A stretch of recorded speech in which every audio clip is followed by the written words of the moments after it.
If you any fear minia, long live God and mine. Long live a baby mine. One time. So come go to Jenny Mumpire. So come we are fire. I'm a but to you. Nana made but to you. Me free Ghana, me man penny a wodi kanu your friend on the plank numa. Me a mini sign up when my dear number your mama. I send back up baby na me ya eya me nwanwa. Yeah, ono na je fan hu de. Ye na raya sasin ye. Eya body de ma ye. Moja na no hie gunya de to ha ma ye. Edru me ne wo go say ye be ye bi atwa so. Tie. Ye na de be ya me ne wa. Ya me ne odi a. Na me ya me ne odi a. Wo so. No bi anya bi o.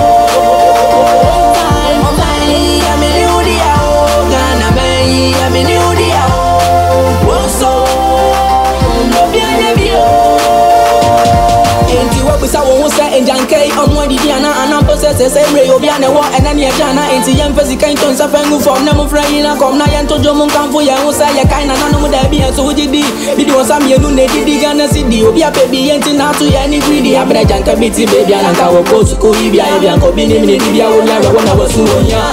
Rene Usima Baku and the Piazza and Kutia can dance so called Parliament, Akonako, and I just say, I want to make a power man for Jankan Koya Bawan as a master baby, I want to go shop with some tower, and yes, I'm not put it power. When I want to try a bank, I want any millions of seven, and yet, but now you can't say, well, me, they are not in power, yes, Muntia, Gana, mine, in Panay, I'm in Udia, Gana, I'm in Udia, so, no,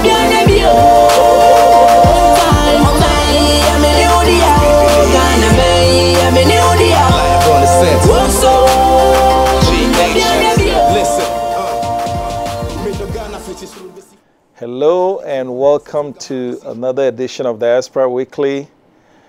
Today I'm joined by my good friend Kwaku Azar. I'm going to introduce you right away. And what is different about today is there is no jangle, so I didn't try to hide him.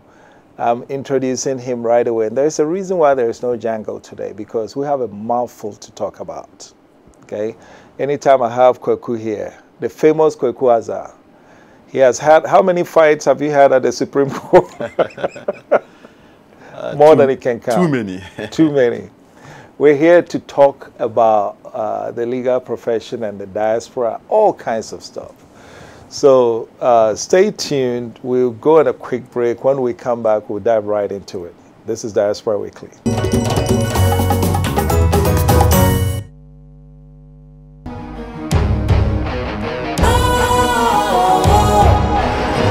What's cool, fresh and trendy with a new look?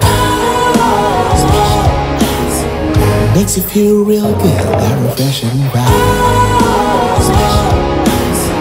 Satisfies you right just the way you like.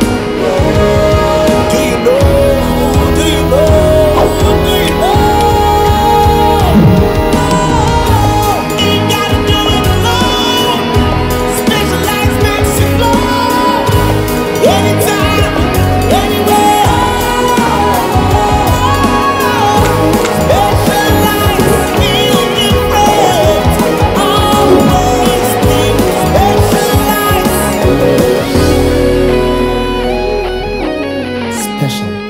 Natural mineral water. Feel different. Think special. This advertisement has been vetted and approved by the FDA.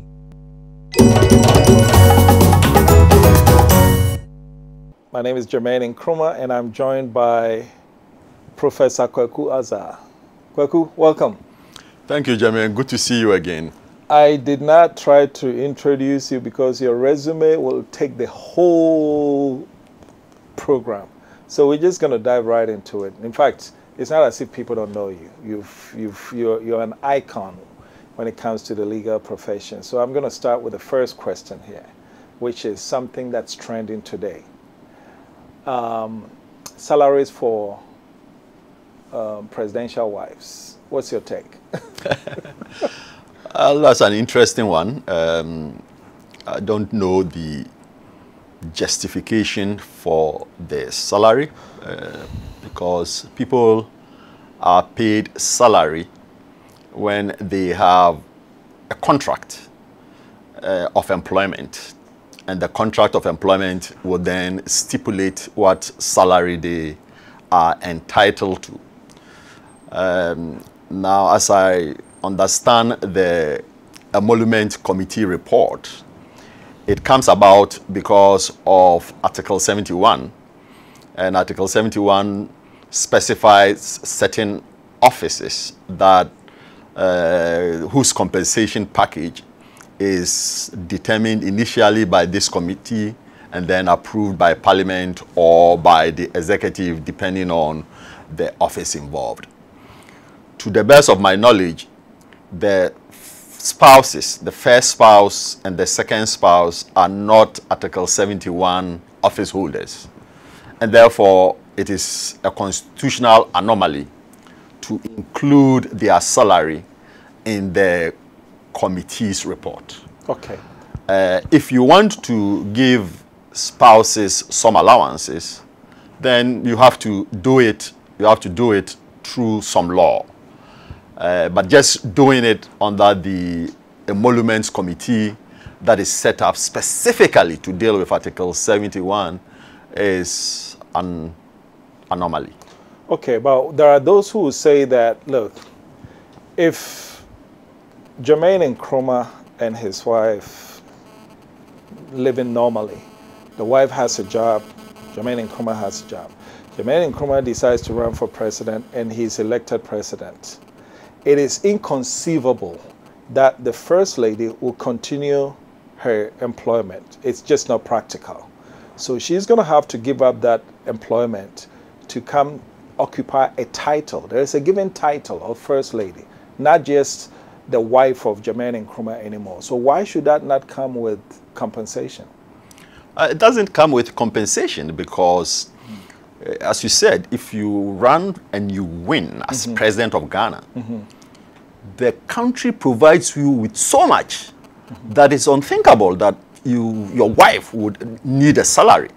You have a house, you have food, you have Then utilities. don't pay the president a salary either, because he has also everything. No, the president is given a salary because he has a contract, he has a job that is in the constitution. President. Okay. And that office entitles him to salary. But in addition to his salary, he has all kinds of other benefits that I don't think his spouse needs that salary. The issue has to be, well, what is the need? Is there really a need? And in my mind, there is no need. Sometimes I think public officials and officers create problems when there should be no problems. Is it the argument that people are saying the spouses need this salary? I don't think so. And if they don't need that salary, why create that noise? Why aggravate people's passion with a salary that people do not need and frankly may not even be asking for? I don't think the spouses got up and say, hey, we need to be paid. This is some public commission that has imposed this cost on the spouses. Okay, so my final question on that is this. Allowances are prone to abuse, but a salary is set. No ifs, but it's a set amount. So why not a salary instead of an allowance? Because I have said it again, that salaries are things that you pay for people who are employed by contract. Okay. The first spouse, the second spouse. But that's an office they occupy. The speaker's wife, the chief justice's wife or husband, as the case may be, the commissioner for human rights and administrative justice, he has a spouse. The electoral commission, whoever is the chairman, has a spouse. Everybody has a spouse. And it is understood that when you are paid, that pay is for you to meet your familiar responsibilities, including your spouse and your children. If you are not careful, we will get to a situation where we are paying for the first spouse and the first children and their and their girlfriends and their boy.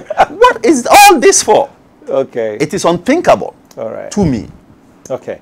Well, let me go off the. It looks like you're very definite with that. I was of the opinion that since it is an office, remember, is the president and the vice. Those are the only public officials whose wife occupy an office. All those other ones, there's not a specific office. But I'll leave that. The next thing I want to talk to you about is we just got wind of a judgment that was passed about Trasaco area. Do you know anything about that? Yeah, very briefly. I mean, the guy was just telling us about it, and I have not actually had an opportunity to read the judgment, but it sounds like an interesting case that has been going on for over 2 decades, and there's a final resolution of the matter. It speaks to how long some of our cases take. It speaks to judicial inefficiency. It speaks to how investors may sometimes be wary of investing here because of the judicial uncertainty, legal uncertainty. If you want people to invest, you got to give them some certainty that if I buy this property, land, that I know that it is mine, and 20 years from now, or 5 years from now, or 10 years from now, I'm not going to have to be dealing with litigation. I'm not going to have to be dealing with other owners who lay claims to it. So in the example that you are talking about, you have people who have been occupying these places for 23 years, and all of a sudden they find out that the land belongs to somebody else. Instead of the owner of Trasaco. Exactly. Well, it's a big problem. Yeah. How do you resolve this problem? What type of remedy do you fashion? You are talking about millions. But that's something that we have to avoid. If there's a silver lining in this, it seemed to me that this Draconi guy, Italian guy, he's a billionaire, basically. He deals with the big boys. But yet, the silver lining in this case is, in Ghana, a David can win against a Goliath in the judicial system, however long it takes. Is that not a silver lining? Maybe it is. You know, if you search hard enough, you can always find silver linings. When a case has traveled for 23 years, there's no winner. I mean, the judge said this guy owns the land, but we have to put that in context of a litigation that has taken 23 years to resolve. Right. How much has it cost this guy? Yeah. And then you have people who have bought lots and have built on those lots for 23 years, and all of a sudden they find out that, hey, even this lot that I thought I bought legally did not belong to the person who sold it to me. So how do I resolve that? Which is common in Ghana, by the way. How do I resolve that? But these are some of the things that make it very difficult for us to attract investments. Yeah. And if we attract investments at a reasonable rate, because there's too much uncertainty. But there are those who will tell you that in spite of that, and I hear you loud and clear, that we could attract more. But Twitter looked around Africa and chose Ghana, Google. They're trooping in spite of these legal, I guess, bottlenecks. So are you saying, am I hearing you say that absence of that, we could have attracted more? Absolutely. I mean, you can cite Twitter and you can cite Toyota and you can cite, I mean, every day that you look around, some company wants to come in here. Yeah. But the question you have to ask is, when they come in, what return do they expect? The return that they expect is commensurate with the risk. Because investors are smart enough. They put their money based on the risk. If the risk is at a certain level, they expect a certain return. The higher the risk, the higher the reward. The higher the risk, the higher the return. And so we have to provide a very high return to attract any investment. That's not a victory. So if the risk were lower, we could now go into the boardroom in a negotiating table and say the risk is lower. So when you're coming, you can just look to get marginal rewards because there's absence of risk. Absolutely. Okay. Absolutely. All right, let's shift to Ghana and her diaspora. You and I have been fighting this battle since we were teenagers, basically. Give me an overall assessment of the relation between Ghana and her diaspora. It's an interesting one because we are a country that historically has claimed that we take our diaspora very seriously. We have the Joseph Project and so on. And you know, Kwame Nkrumah was a trailblazer when it comes to diaspora affairs. He had a lot of interaction with the African communities in the United States and in other places. Now, it seems to me that we tend to emphasize the economic relationship with our diaspora more than the political relationship with them. And what do I mean by that? I mean that we are always trying to figure out a way to get them to come and invest in the economy. We like money. We like their funds. We like their finances. We like their money. But beyond that, we don't like to see them taking any active part in our politics. And that is a little tricky because it's almost exploitative. In the sense that we are good for your money, but nothing else. And that's something that we must work around and be sure that we are not conveying this message because it is a problem. It if can I be a may problem. play the devil's advocate, why is that a problem? Kwaku, you and I know plenty of guys who are dating girls that the guys themselves know she's in it for the money, but they don't care. They're still dating them. So what's different here? What is different here is that we are in a country and we must align our rhetorics with our action. When you are a country and you say, hey, I like my diasporans, you must like them not just for their money, but you must like them because you feel they are part of you. You feel they are, you cannot, on one hand, appeal to their patriotism and appeal to their loyalty and appeal to their fidelity when it comes to their funds. But when it comes to other things, you say, well, I'm questioning your patriotism, I'm questioning your loyalty, I'm questioning your fidelity. Either they are not patriotic, or they are. Either they are not loyal, or they are. They cannot be loyal for economic reasons, but disloyal for political reasons. That is my problem. That is my problem. And you have to align your rhetoric and your actions. Is there some selfishness involved here? Because the very people who say, oh, when it got tough, you guys ran away. We're the ones who stayed here to build this country.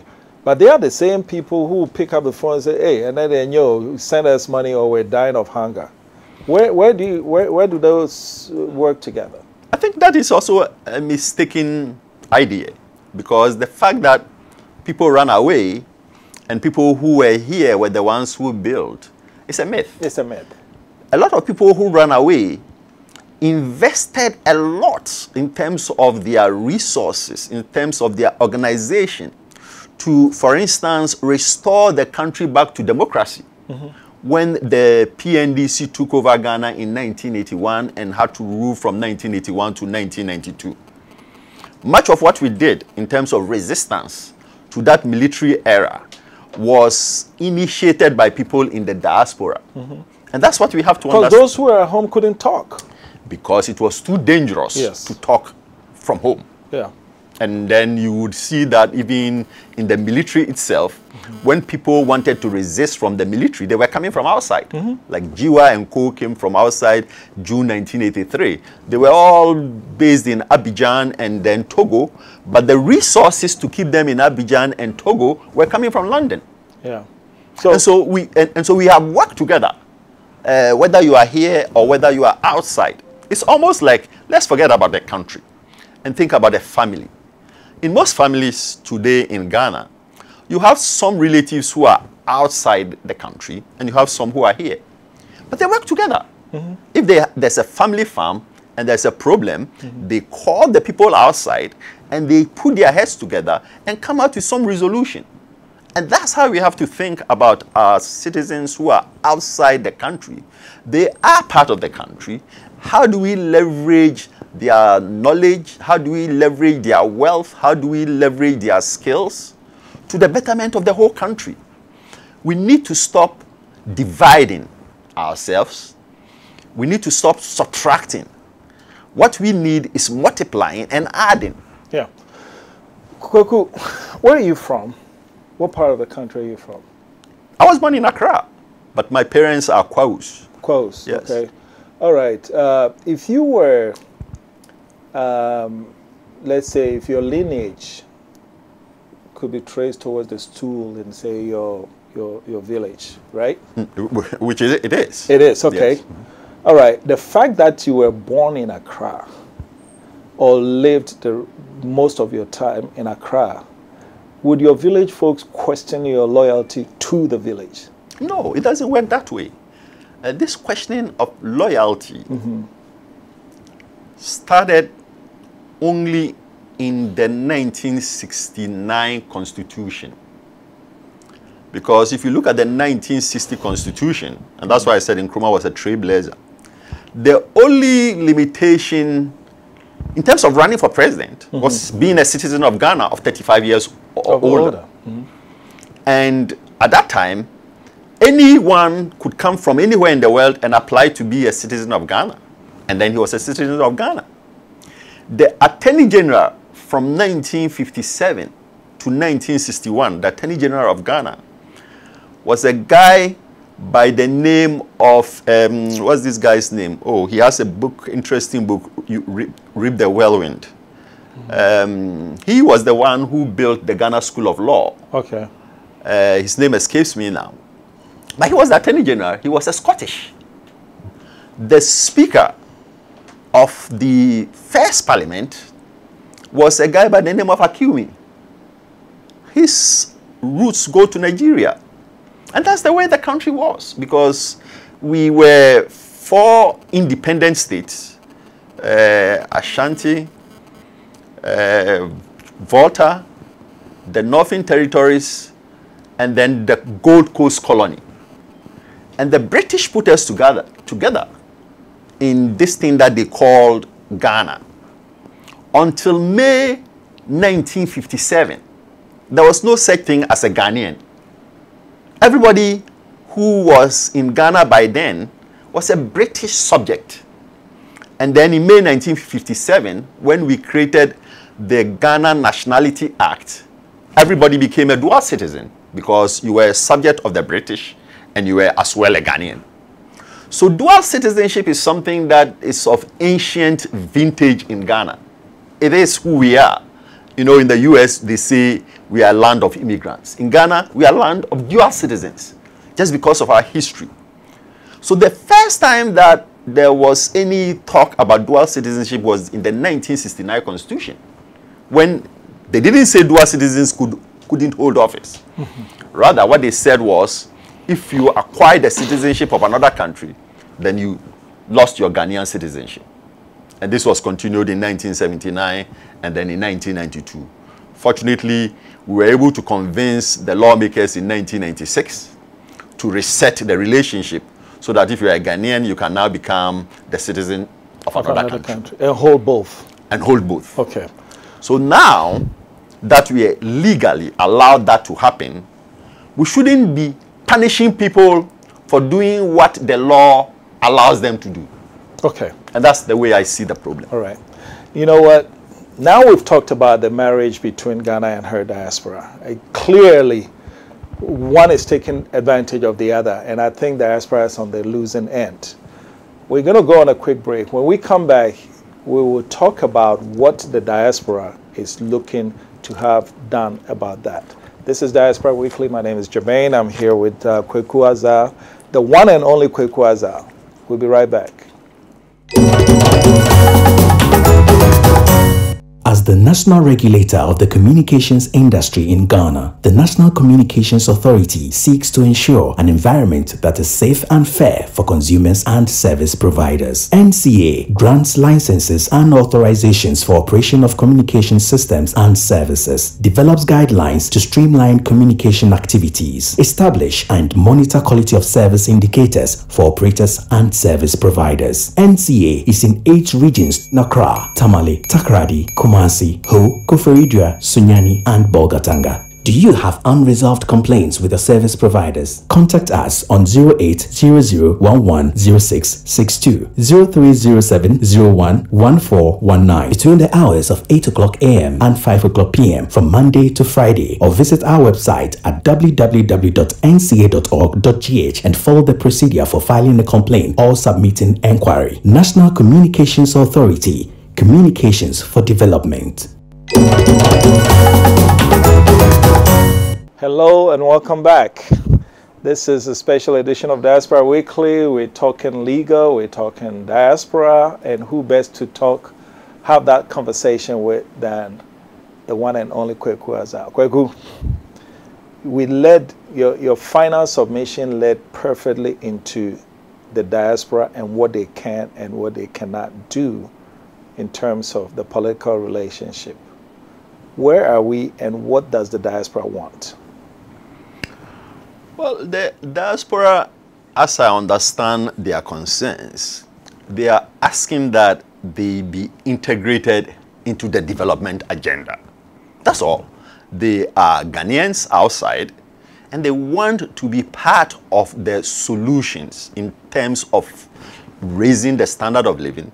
They want to be empowered to take part in the political decision making. Mm-hmm. That's all. I see the diaspora as about 1 million strong, 1 million people. Actually, the Ghanaian diaspora, according to some studies, is pushing, is even over 2 million. Okay, so 2 million.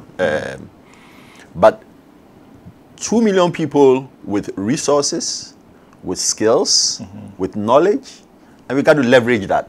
In terms of remittances, even in the COVID year, I think from the statistics that I saw from the World Bank, they send over 3.6, but if you add the informal, it's 5 billion. Over $5 billion.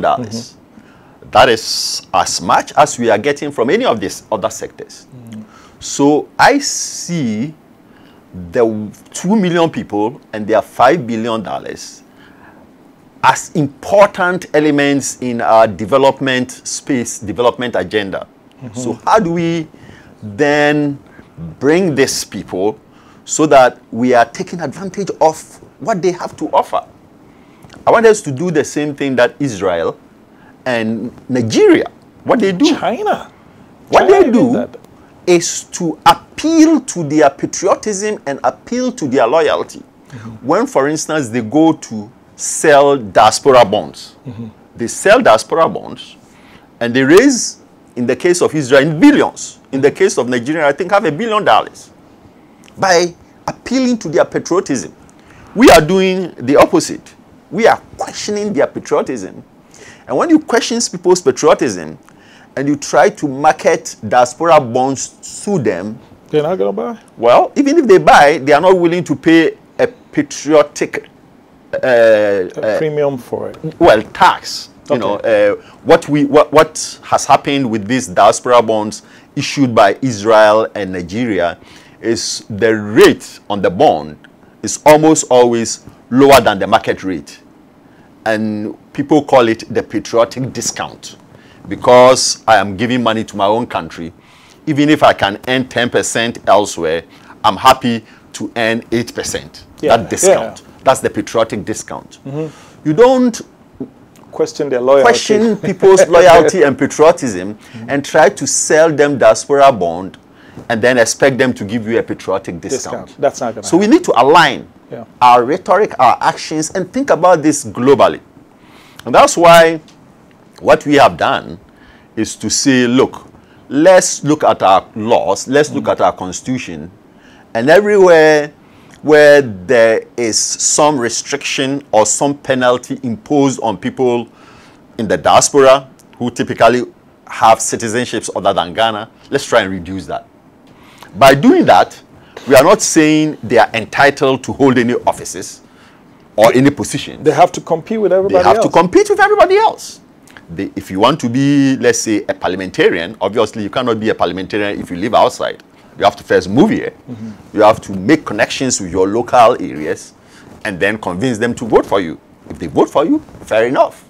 If they don't vote for you, fair enough. You're not going to enjoy any privileges as a result of being a diasporan, the only thing you are going to enjoy is what every Ghanaian citizen enjoys. Right.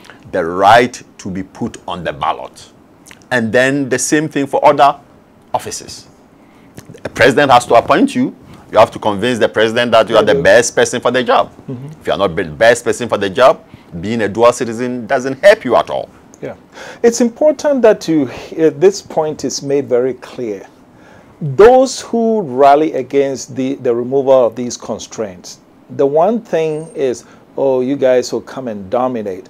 But it's not as if the moment the constraints are removed, you walk right in. You still, like you said, you still have to convince the president that this post, I'm the best for it. You still have to convince. So what is the reason people would oppose this? Well, I think it's just the Ghanaian, there's a tendency for us to hold on to things that we have historically held on. It's very, very difficult for us to give up something that we have done in the past. This is not just with the diaspora issue. I've had problems with the law school. The School of Law, I was trying to tell you, the guy who built it is Geoffrey Bing. His name is Geoffrey Bing. That's the Ghana's first Attorney General, a Scottish guy. He built that School of Law in the 1960s. And here we are in 2021. The mentality is that everybody who wants to study professional law has to go to a Ghana School of Law.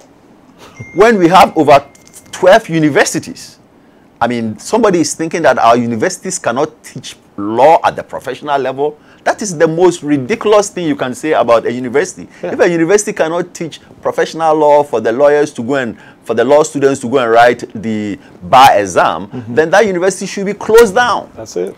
But the only reason they hold on to it is because that's how we've always done it. That's how it has always been done.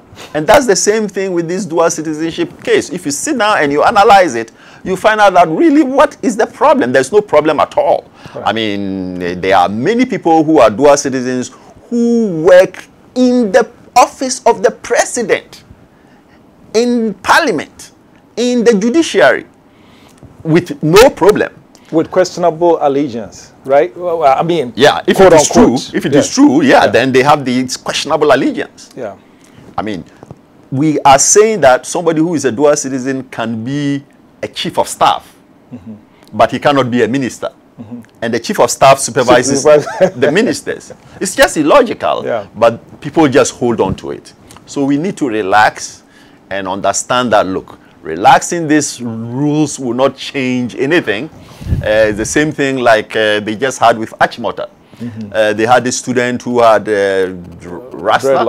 dreadlocks, and they said, oh, Achimota is going to go to hell when this happens. Well, the guy is there, nothing has happened to Achimota. Okay. There are two main arguments that people put forward. And I will play the devil's advocate and ask them. You live in America. After your green card, you had a lot of doors open for you. There's a lot that you can do. You did not have to acquire the citizenship of the United States. And so by making that extra effort and raising your hand, you just told Ghana, forget you, I'm an American now. Even if Ghana law allows you to hold both citizenship. What do you say to that? Oh, no, that is a complete misunderstanding of the situation.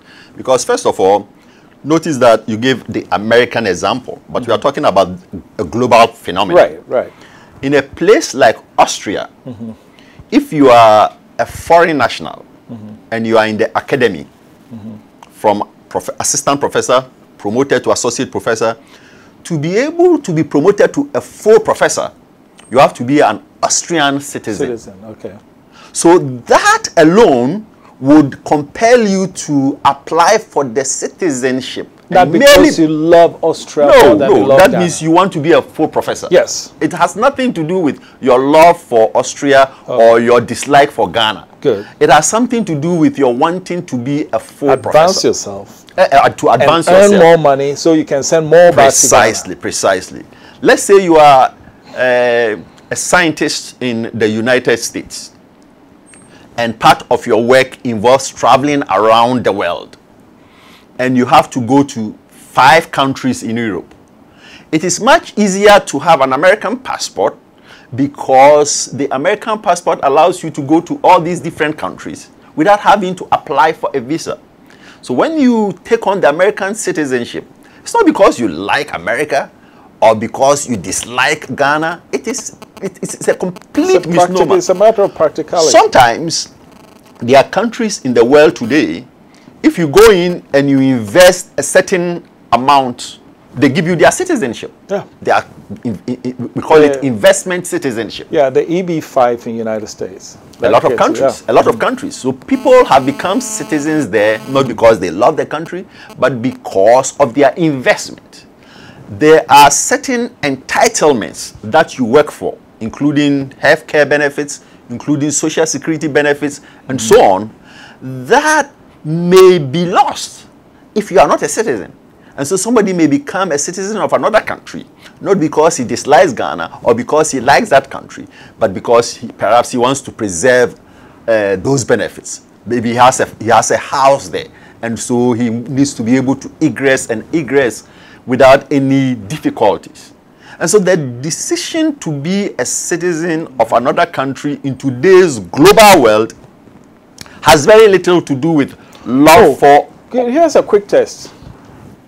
As a citizen of the United States, Black Stars versus United States soccer in World Cup, which of the team did you support? Black Stars, easily. But you're supposed to be, your allegiance is supposed to be with the United States. No. You see, that's why in a country like Britain, they say, look, your allegiance is permanent and it's not divisible. And what that means is, if you were born a British subject or a British citizen, you can acquire 500 other citizenships, but they think that your allegiance is only to them. That's it. Because you were born there. You were born a British. That's the way we have to start thinking, that if somebody was born a Ghanaian, he can go everywhere, acquire every citizenship, but his allegiance remains to Ghana. Is this similar to a guy, you can only have one mother, but you can have, over your lifetime, 10 wives? It's very similar. I mean, it's a very crude example. There's a reason some countries, or for some people, they say your motherland is Ghana. Yeah. The reason they say your motherland is Ghana is because you can have citizenship of all other countries, but eventually Ghana, you have one motherland. That's it. And that motherland is Ghana. Yeah. Okay. The other reason, the other excuse that people put out is taxation. Oh, you guys don't pay tax. You live abroad, you don't pay tax. Why should we allow you to vote? Why should we allow you to come and get all these things? Well, you know, taxation has nothing to do with voting. I mean, I don't live here, but I pay more taxes here than people who live here. How so? People tend to think of tax as, well, you work and then you pay tax. That's just one form of taxation. But if you have investments in Ghana, if you have rental property in Ghana, if you come to Ghana and spend money, you're paying all kinds of taxes. Your air ticket, it has your tax. Air ticket, but you can have a business here. I have a business here. I've registered businesses here. I earn income here. I pay taxes on my income here. If I have rental property here, I'll pay rental taxes. So it is incorrect to think that income tax is the only form of taxation. Yeah. There are all kinds of taxes. But that actually is a red herring, because paying taxes is not a condition precedent for voting. Right. If that were the case, there are a lot of people who live in Ghana who would not be able to vote, or would not be able to hold office. So that's just a red herring. Okay. So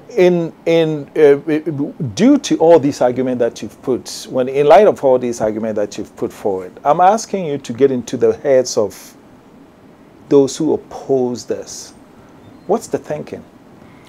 I think, as I've said, it is just some reflex action. That's the way it has been, and we oppose it because you are talking about something new.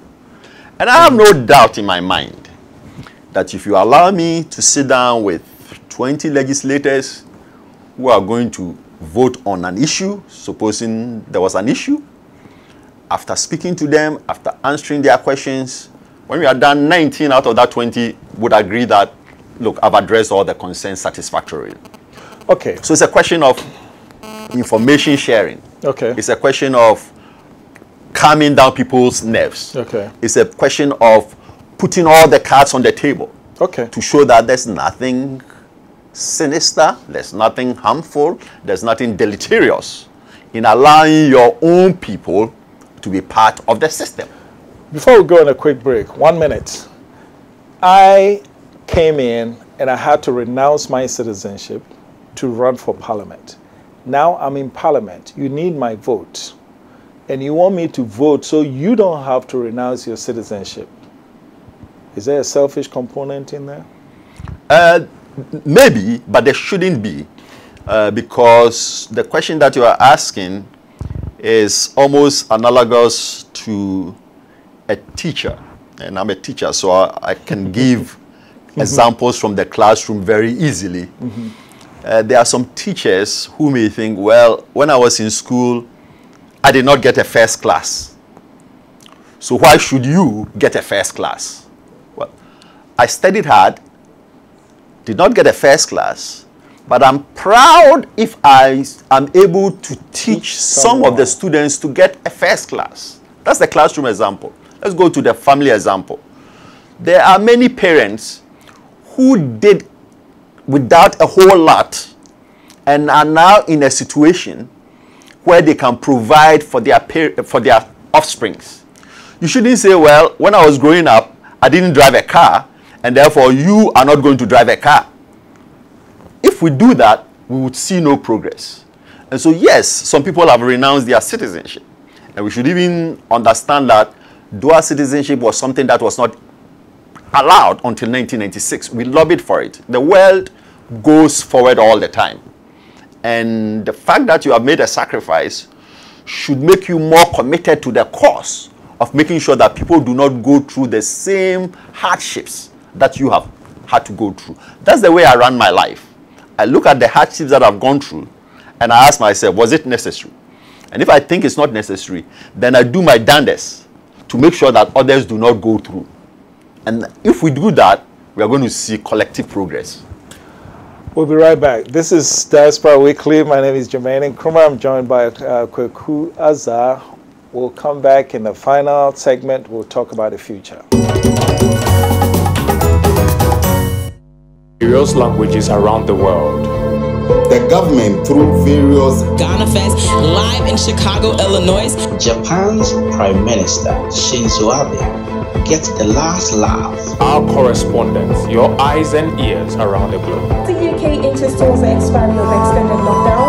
There is some anxiety as everyone returned to Germany because no one will even know when. Police student Haritia Lusamba, who was stabbed to death in Telephone. Today is the second day of the National State of Emergency in Liberia. Is Obaya Ejewa reporting for DMT News from the United States of America, focusing on the New England area. We will serve you with relevant events on Africa.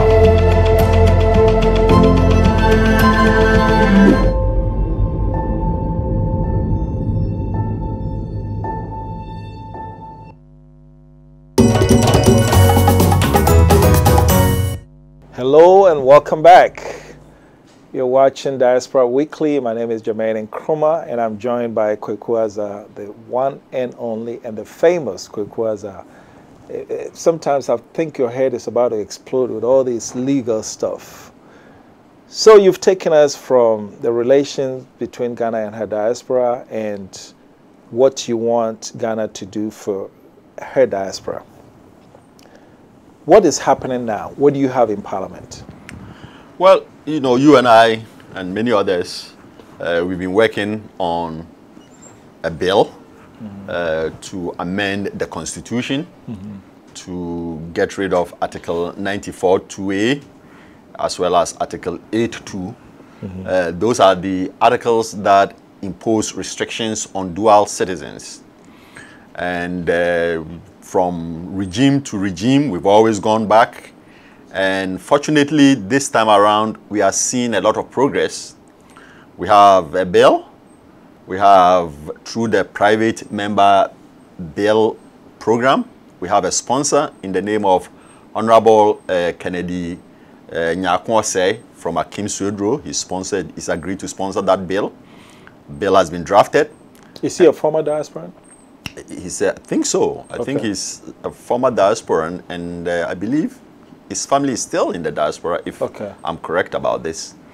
So the bill is there, and it's going to require an amendment of the Constitution. Fortunately, the articles that we are talking about are not entrenched, and that means an amendment could be procured without having a referendum. Okay. The process for the amendment, the first stage is to have the bill. Once you have the bill, then there's the gazetting of the bill. The bill has to be gazetted for 90 days. Has it been gazetted yet? Not yet, but it will soon. It will soon. For 90 days. And then after that, a second gazetting for about 10 days. And then the matter is introduced into Parliament. Once it's introduced into Parliament, the Speaker refers it to the Council of State. Council of State has 30 days to give an advice. And then when they give the advice, it comes back to Parliament for the second and the third reading. And then on each of those readings, there is supposed to be a vote. And the vote has to be carried by 2/3 of all the members of Parliament, which is 183. So we need 183 MPs to vote for the amendment on the second and third reading. If they do, then the president is obliged to assent to it. And then once the president assents, then the Constitution is deemed amended.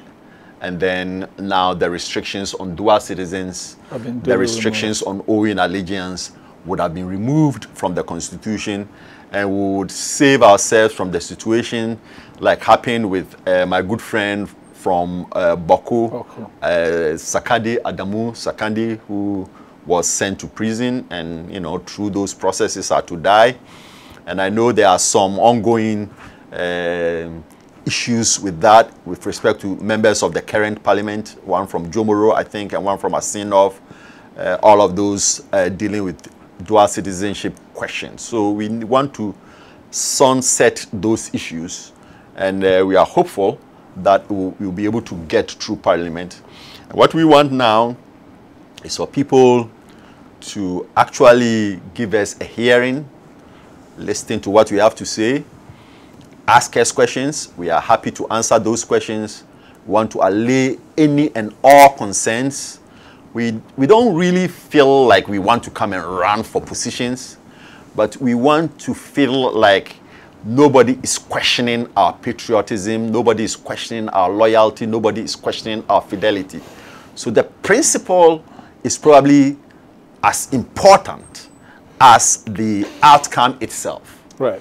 And that's where we are with this bill. I want to give you an analogy.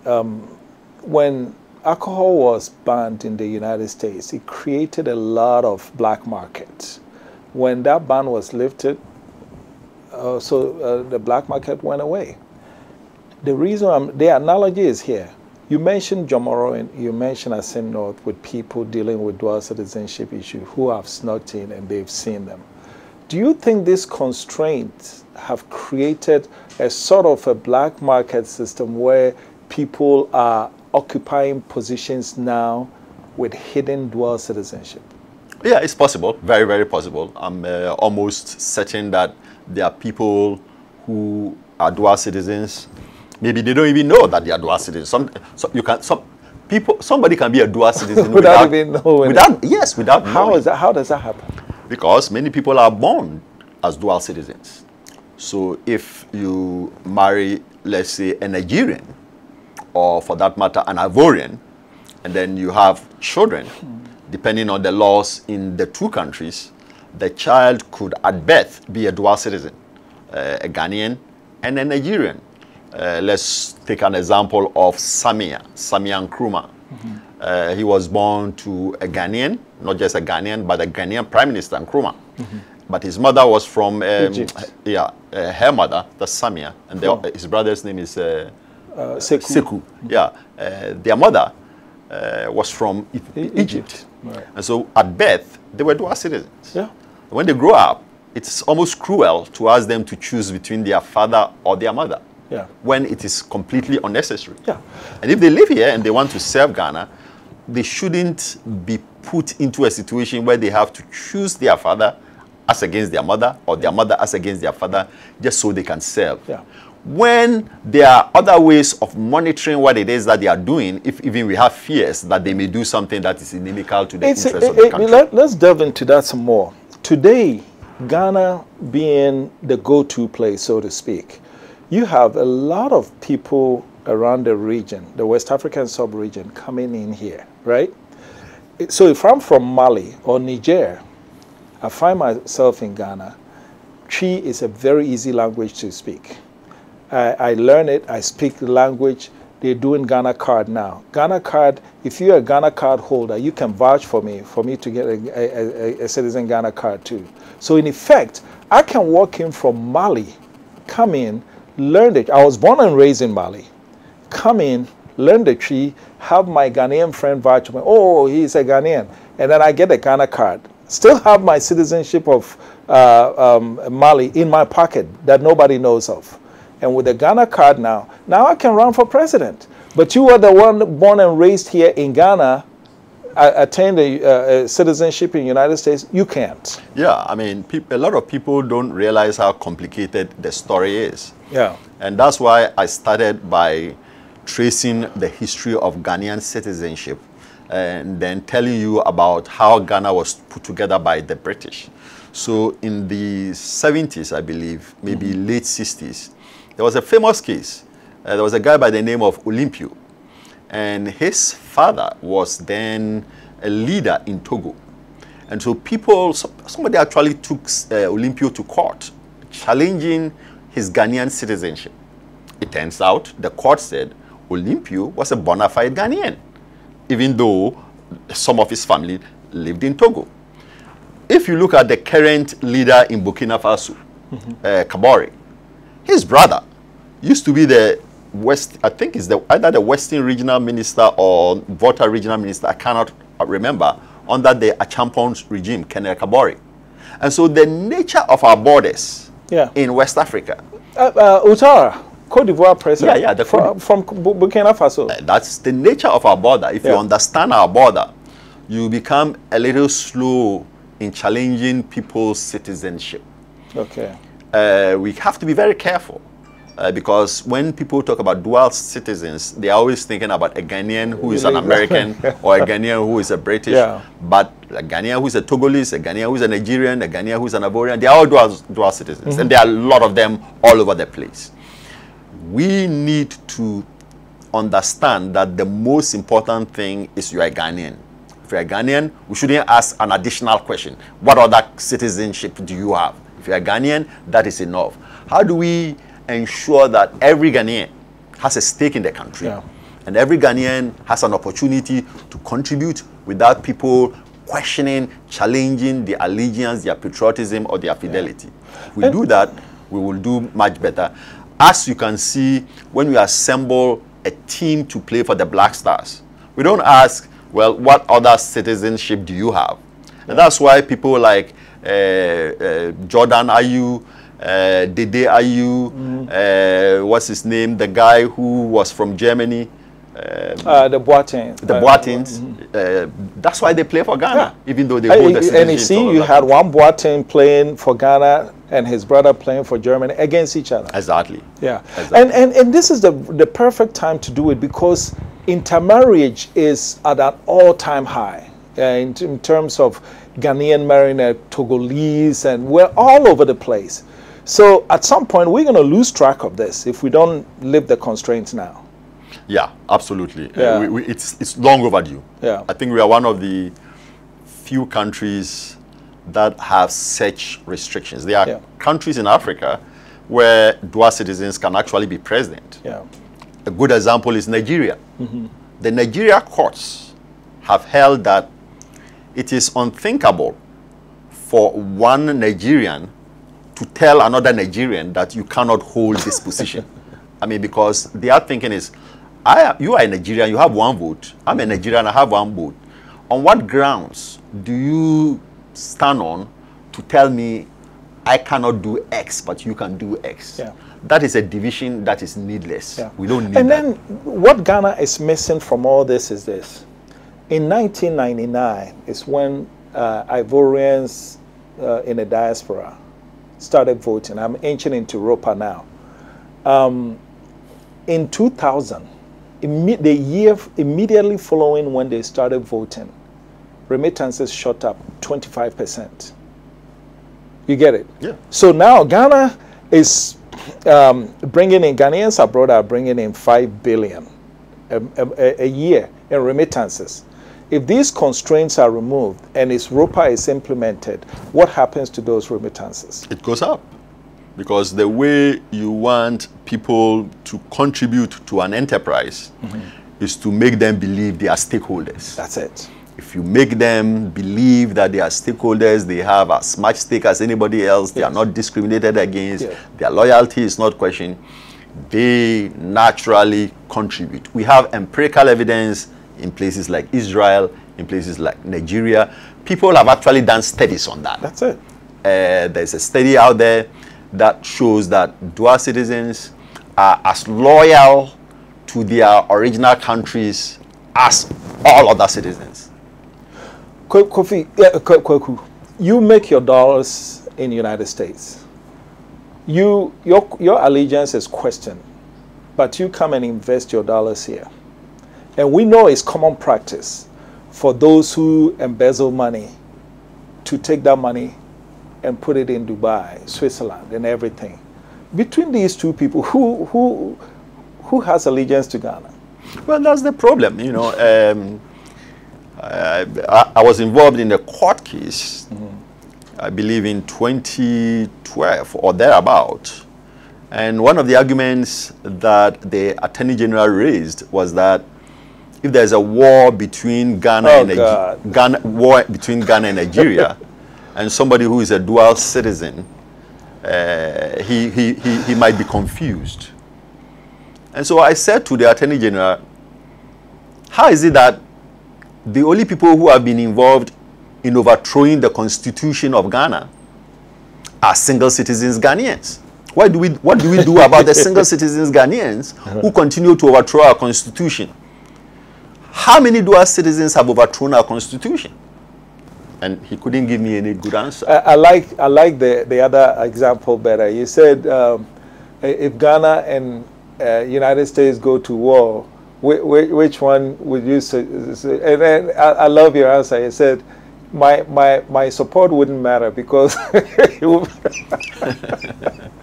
know, these are imaginary problems. You see, imaginary problems.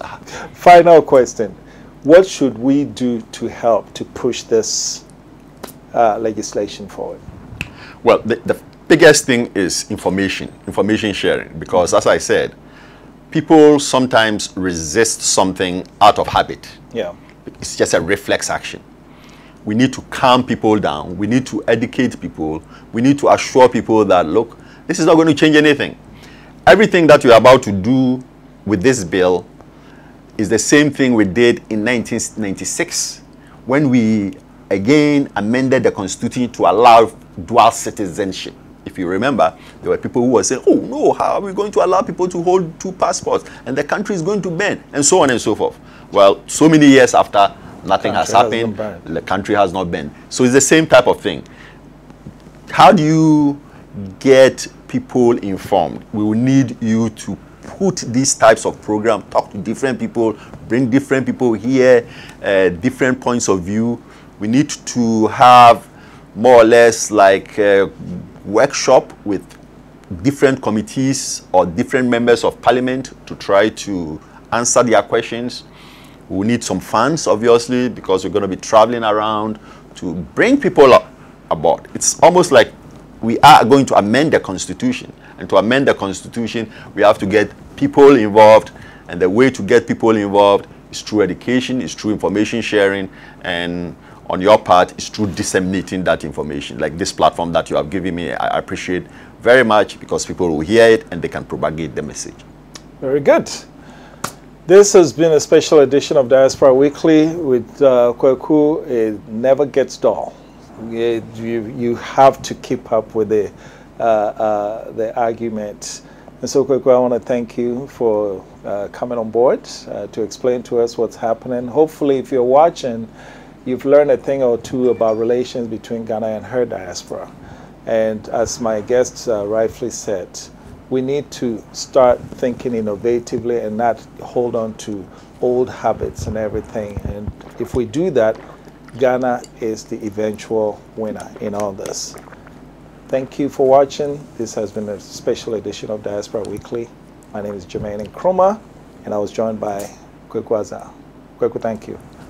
Thank you so much, Jermaine. Stay tuned.